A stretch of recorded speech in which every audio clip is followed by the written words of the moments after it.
Assalamualaikum warahmatullahi wabarakatuh. Thanks for the amazing material for this week, ma'am. And let's talk about the setting and the point of view in The Black Cat by Edgar Allan.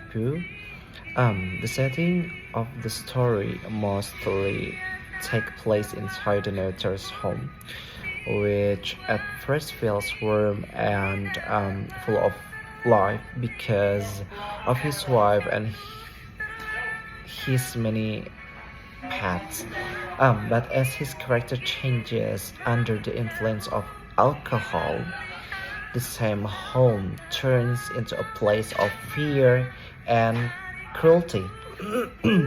Later, the story moves to the tavern, the place where he spends his nights drinking. He plays symbolize his moral decline and separation from family life. The most important setting, however, is the cellar of the old house, dark, hidden, and aggressive. The cellar becomes the scene of the murder and the hiding of his wife's body. It perfectly reflects the narrator's attempt to bury his guilt deep inside himself. Finally, the prison cell, where he tells the story before his execution, give us the frame of the entire narrative. So, we can see that each setting mirrors the narrator's psychological state, from love and harmony to corruption, concealment, and finally punishment. Okay, the second, now we can talk about the point of view of this book. The story is told in the first person by the narrator himself, as a kind of confession the day before he dies. This makes the story very personal and intimate, but at the same time unreal because everything we know comes only from his perspective.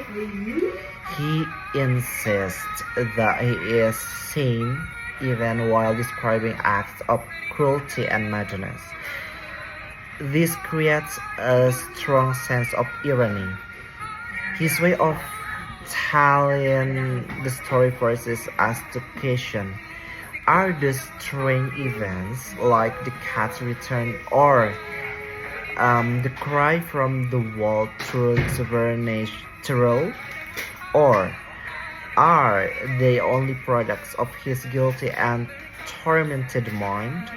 Because of this reliable point of view, Full leaves the story open to both interpretations, supernatural revenge, or psychological breakdown.